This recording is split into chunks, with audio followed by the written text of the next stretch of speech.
everyone. You're in the office with Joseph Skoda. And today my office happens to be in Lompoc, California at the American Legion Post 211. And what's interesting about what I do is, I'm a retired Air Force veteran, did 21 years, and I love it. And I'm surrounded with a lot of veterans with me right now. Right now, I'm not only privileged to sit next to this guy next to me, but he's the founder. He's a Vietnam veteran, but he's the founder and CEO of American Veterans United. So please help me welcome Henry Alfaro. How you doing, Henry? Thank you. Thank you. It's my pleasure to be here. I started this organization back in 2012, and the thing is, I know that there's a lot of veterans out there that don't know what benefits they're entitled to. So what I did, I formed an organization to help from World War II to the present, to what they're entitled to with compensation, pension, and medical. So a lot of veterans that I know went to the VA, but the VA did not know how to explain to them how they can get these benefits. So I took it upon myself to go to Sepulveda in LA and tell them. I talked to certain people there, and I learned the system, and I learned the system well. So what I did is I talked to certain individuals, and I said, okay, what can you do to benefit the veterans? So I sat there personally, like I'm sitting now with Joe, and they explained to me, this is what the veterans have to do. They got to go, you got to register them. Okay. Now, if a veteran makes in certain counties, say Santa Barbara County, if they make more than $36,000 and they want to come back, they cannot get a card, a VA card. But they can still put in claims. If they live in Ventura County, if they make $37,000, they cannot get a card, but they can still get benefits through compensation. The same thing with LA County. So what happened is, I got a group of people together. We started a board. I had 19 members that decided that they wanted to be part of the board of directors. So we started explaining to the veterans, this is what the process is to try to get. So what I did at the time, I started the chapter here in Santa Maria. So we had meetings there, and they started coming in. We used to have like 70, something, 100 members come in Santa Maria or Guadalupe, because I started in two places. And I started explaining to them what it took to get to go through the process of getting benefits. So I live in Moorpark, California, so they got in a van, went to my house in Moorpark, and I took them to Sepulveda. And I put them through the process. And I had service officers explain to them what you have to do in order to make it work. Very good. So it was a slow process. Okay, can I turn it off for a little bit? No, that's very good. No, I have a question for you, Henry. Before we get more involved in this, and I know I'm a veteran service officer. I know you at least a decade, if not more. And I remember those meetings of 40, 50, 60, even 100 people. It got out of hand. It was so crazy. But why do you think so many of our veterans, a lot of Vietnam mostly, don't understand their benefits, or they're still entitled, or still know they can file for things? What do you find is one of the most biggest issues why people just don't know? Because the thing is, a lot of people that work for the VA are civilians, and they don't have a clue of what the veterans are entitled to, and they don't care. I hate to say this, because I'm very honest, I'm very outspoken, but the people that work at the VA have never been in combat, have never been in the military. So they don't really care about the veterans, because a lot of veterans, believe it or not, we got short fuses. We go to the VA and sometimes we express our feelings, and guess what? They throw us out of there.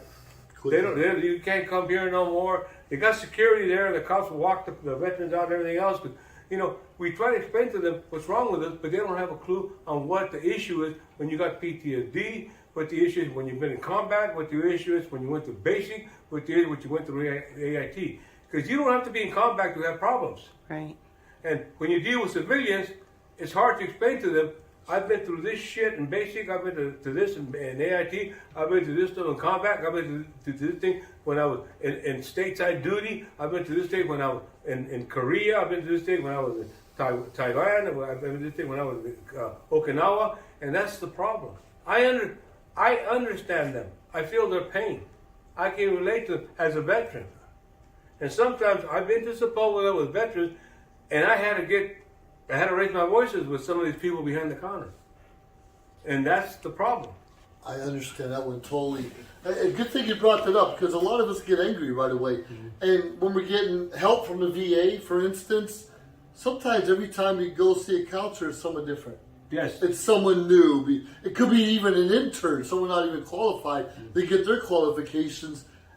And nothing frustrates us more than telling our story over and over again as someone different. That's correct. That's a big challenge. I want to hear a little bit about from Frank. Tell us about your experience in the Army and that's what Frank you right experienced afterwards. I know, but Frank's busy all the time. So tell us a little about yourself. My name is Yashi. Yashi Navarro. No, it is. Yashi. Yeah, like you know, Yoshi. You just made that up. No, I'll pull up my ID right. My name is Yashi. He's a lot of different IDs, by the way. It's Yashi. I joined the military back in 2009. It was a little bit different. What wanted me to join the military was, I remember this clear as day. My dad woke me up one day and he goes, "Hey, I need to show you something. Just don't cry." And he just walked over to the TV that was in my room, and it was when the Twin Towers were going down. And it was a huge impact. It was a kind of like a PTSD moment. It was some images that were just, you know, back in those days, nothing was like edited. It was just live broadcasted.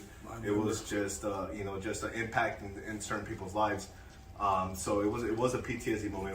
It was something that was embedded into my core moral values, into my brain of thinking, my process of thinking. And so as soon as I had the chance, I wanted to join the military. My father forbid it for about a year, until I was about 18 and a half. And then once he saw that he wasn't going to stop me from doing it, I just ran with it, you know. I just ran with it. But I mean, ever since I joined the military, it's been a blessing. It's been a blessing to understand people from different aspects of life. I mean, we have people that are immigrants that joined the military just to get a green card. Sure. So I mean, you know, people do it for different reasons. You have your patriots, you have your people who are, you know, second generation, third generation, or that's all they know, or you know, that's all their family wanted them to do. For me, it was just like, you know what? I woke up one morning and I was like, man, something's telling me to do it, and I just ran with it. That's how I live all my life. It's just, you feel if it feels like something, like I'm not saying I'm religious, but I mean, God speaks to you, and you better not disobey that word. But you know, I did my deployment up in Afghanistan, the northern Kunduz area. We were the only American unit to ever be there, ever since the 80s, when we helped the Afghan people to defeat the Russians. You know, we have there was a lot of Russian tanks from the old times, and so we were there now. So it's a little bit of kind of like a repeat of history. Sure. In our head, but at the same time, it was just an honor to be there. Scary. It was 2,000 of us versus 20,000 of them. And you know what? We do best. I know. We took it to them. We took it to them. That's all we do. You know, that's what America's Forces is all about. But at the same time, I mean, how can 18-year-old kids that don't know anything better than, you know, what they learned within a 9-month, a 12-month period, compared to people who had been doing their entire lives? Right. You know, you have people who we were fighting against, who fought the Russians, who were teaching all these kids, and you know, you might have a combination of terrorists, sure, ISIS, Taliban fighting with us. We don't know that stuff. You don't know. We don't know anything. No, it's not a conventional war anymore. You know, we're fighting. It's like a Vietnam. You know, they compare Afghan and Vietnam era as the same thing, because you don't know who you're fighting. The enemy could be concealed in a civilian uniform and things like that. They are. And so that was a huge thing in regards to PTSD. I suffer from PTSD, combat PTSD to be exact, in regards to you know, being part of the AVU. What do we do for you? So the AVU has done a lot for me. What's AVU stand for? Americans Veterans United. Oh, look at me. So I mean, it doesn't That's matter. great. It doesn't matter where you serve, who you serve. As long as you serve, you're my brother. You know, you're gonna always be family. You're always gonna have the back support that you've always been seeking for. I think that's why a lot of people join the military. You know, they're the outcasts, they're the black sheep of the family, and you know, they finally get this camaraderie that you know, they've always wanted within their own family, but they get it from like the weirdest people you'll ever meet. You know, just people you just don't expect it from, and you know, you just love it, and you you know what? You just soak it in. You soak it in, and there's nothing better than soaking in that love, that support, that just like family sense of connection. And once you do feel it though, it's something that you'll never forget. It's something that you just don't leave behind, and I think that's why Henry has done it, because even though he even said himself he was there for 18 months, but in those 18 months, it didn't take him long to understand a lot of things. Sure. It didn't take him to understand, like, holy crap, like, these people are me and I am them. How can I help them? But Henry has a big ass heart. You know, that's a little bit different. Not everybody has the same thought process of, like, you know what? Because I love him, how can I help him? Sure. You know, and that's Henry. Also, Joe, Yeah. what have I done for you as AVU? I want you to answer my question. Not only you helped me, but as a veteran service officer myself, the information you provided me, I was able to help out a lot of other veterans get their disability. And if I couldn't, I would send a lot of people to you, and we talked about earlier. And what's so exciting is about sometimes months later, sometimes years later, sometimes several years later, you'll get a thank you. You'll get a card, or you'll get I remember you helped me. And if it wasn't for people like you and your organization, other things you've been involved with, I would all go to the side. Because we all suffer in different ways and different aspects of our career. I was fortunate to do 21 years in the Air Force, and I was actually stationed in Saudi Arabia when 9/11 happened. I was already stationed in the Middle East, and those were some scary times. And the focus was always on Vietnam veterans, how we could help them when I came back. And when it opened up to the Gulf War, Afghanistan, 9/11, terrorism, which it is now, that hits me in the heart. Because I wasn't a Vietnam vet. I wasn't Korean or World War II. I'm still young. I don't look young all the time. I got my gray hairs coming out and those things also. But people like you points the right direction. You say, even though the veteran administration may tell you no, or you may get some advice from somebody that don't really know what they're talking about, let's get it from the source. And sometimes that source changes. Or sometimes we know laws and rules change every day. It might take us weeks to know if something changed. It's just the way it is. But before I go back to you, I want to hear about Frank over here, who's retired Army, a first sergeant, and he's got a lot to say. So tell us about your experience, Frank. Well, like I said, I was born in San Bernardino. I was raised here in the Santa Maria area as a young kid. Grew up in the Santa Maria area, and again, this is in the mid to late 70s. In 1980, I joined the Army because I already knew that was my place to be. Sure. I come from a family of Marine Corps veterans, friends, veterans. That was my calling. I took a chance, as a young kid at 17 years old, joined the service, and decided that I'm going to go for a 3-year stint in the Army. I loved it, and you weren't going to pull me away from it. So I continuously re-enlisted for 6 years. I spent time as a young troop in the Army. Again, growing up from being a private to a sergeant, going overseas, stationed in Berlin, coming back, decided I want to be a drill sergeant. I admired my drill sergeants, and my thing is there's only certain people you will remember. Mess sergeant, supply sergeant, you're a drill sergeant. More so, you're a drill sergeant. You'll always remember it. So I took it upon myself to go to the academy. So I was a drill sergeant for a number of years, and then continued my military education, and subsequently ended up retiring as an artillery first sergeant after 22 years of service. So after I finished my service, I was only 39 years old. I wasn't done. I spent numerous years as a federal law enforcement officer.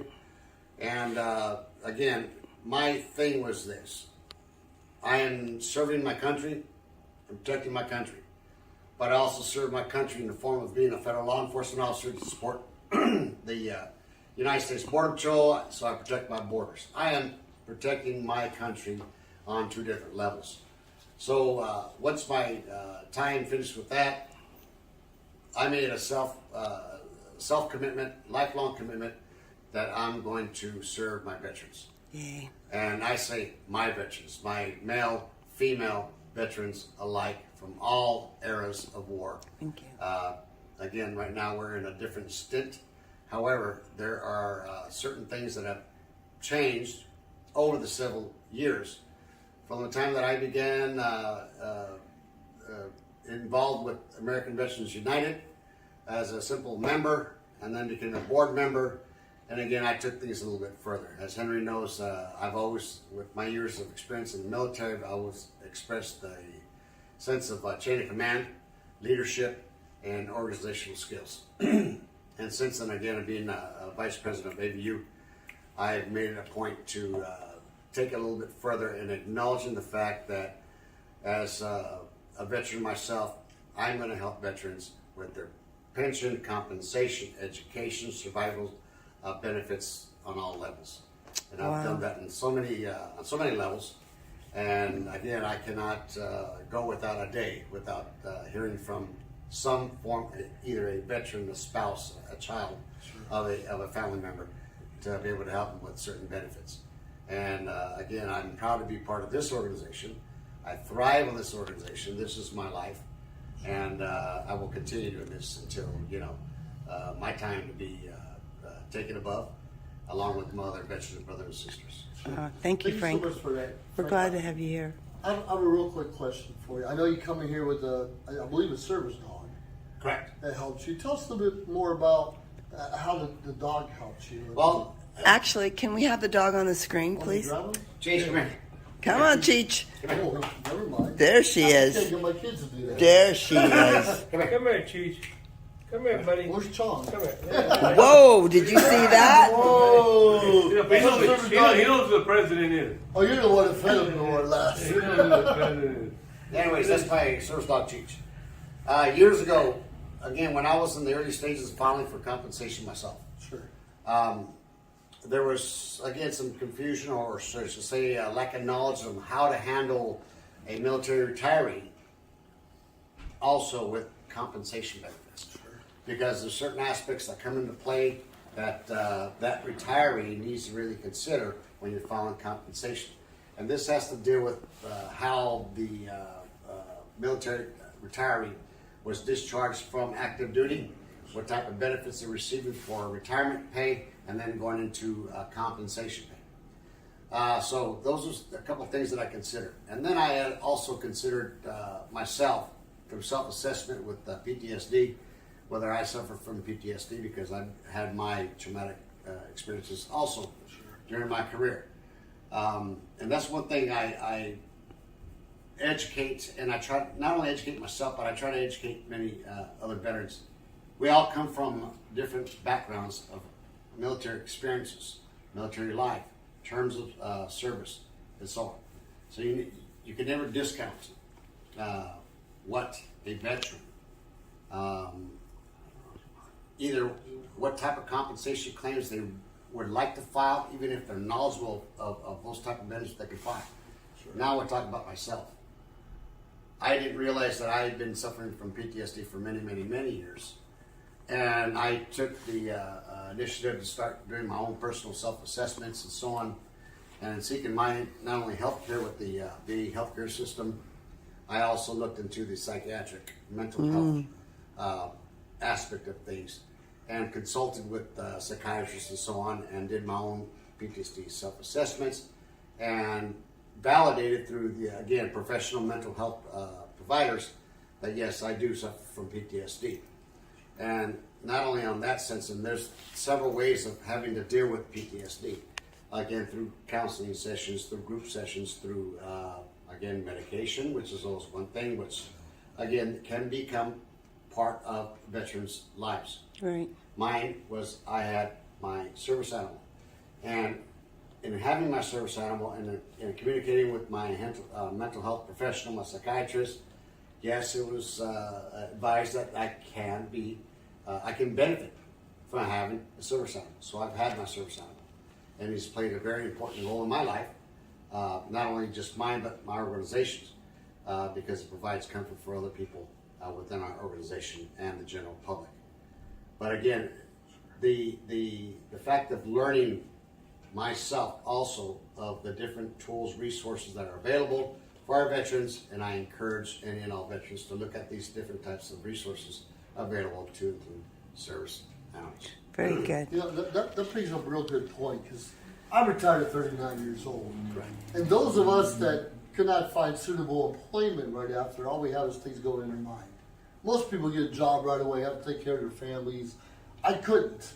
So I didn't realize it. And even bringing a service animal with you wherever you go lets other veterans know it's okay. Oh, yeah, it's okay. It's okay. A lot of us still have that stigma. We don't want to talk about we have PTSD or depression or anxiety or just can't get along with others. But it's someone that has the guts, in a way, to bring an animal or even someone just to help them with everyday living. I'm So I glad that you appreciate said that. someone to help you with everyday living. You know, I've dealt with a lot of Vietnam brothers that kept everything inside. Yep. Hey, you know, when you were in Vietnam, yes, you know, we never talked about Vietnam. I worked with a gas company for 35 years.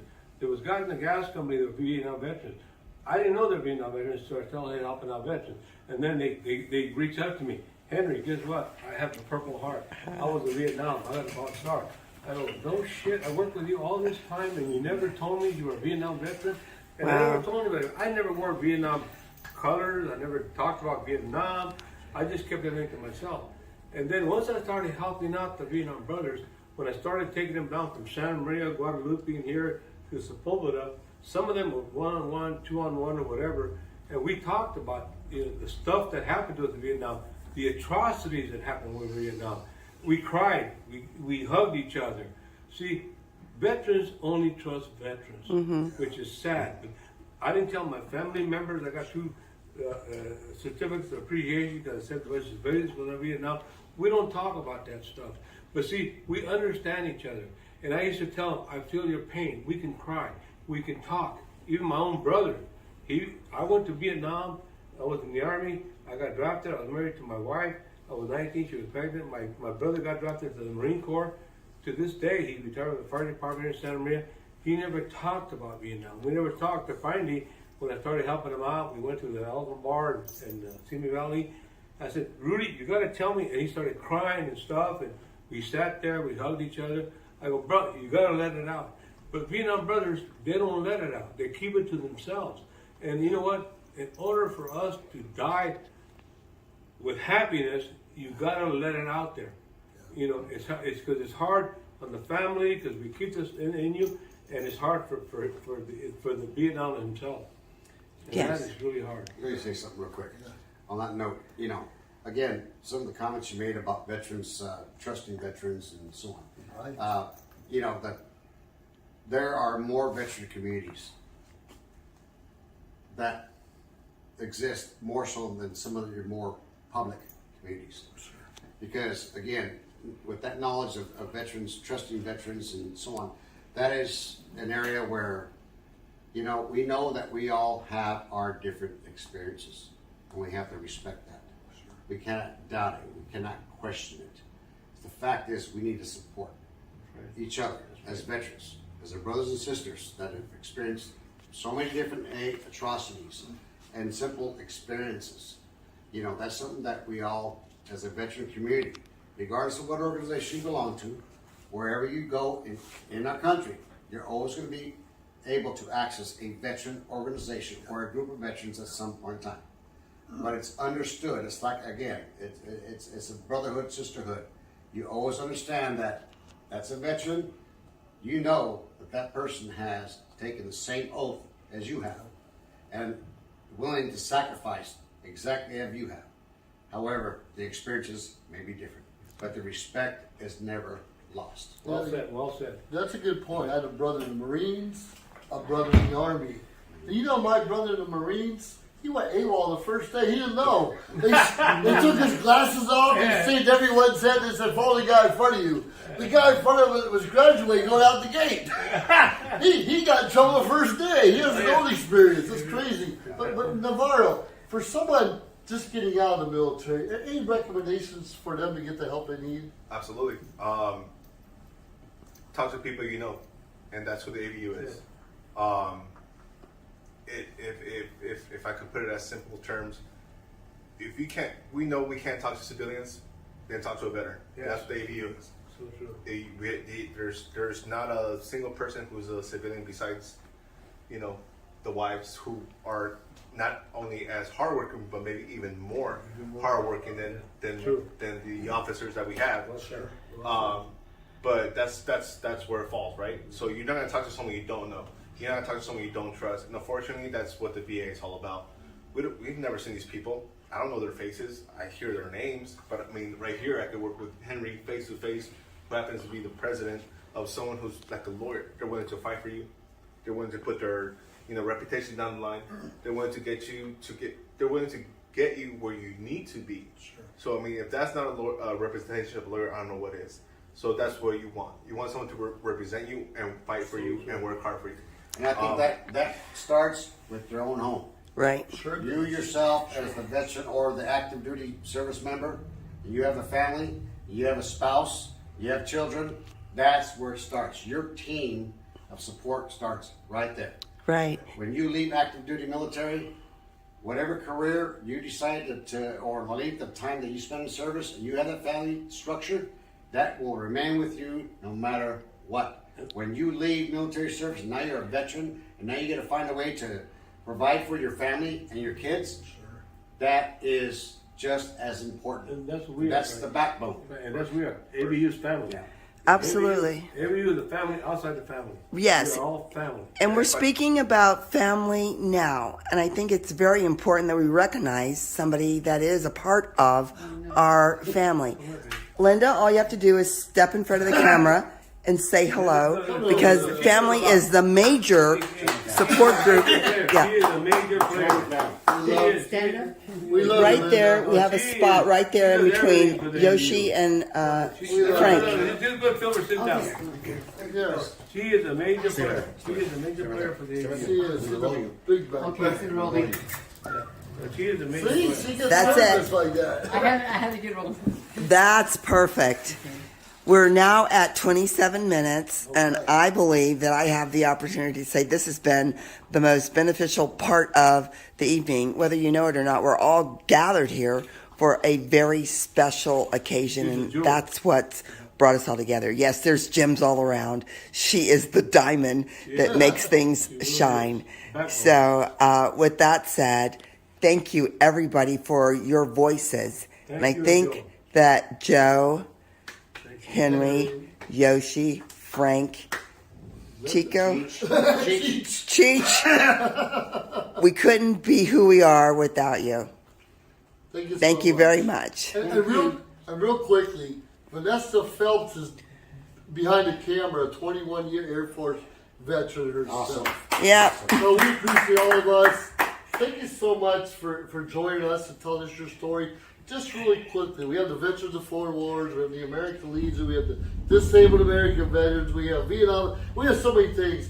What made you start American Veterans United? Because 2 minutes or less. Because they're limited. We're limited to a group of people.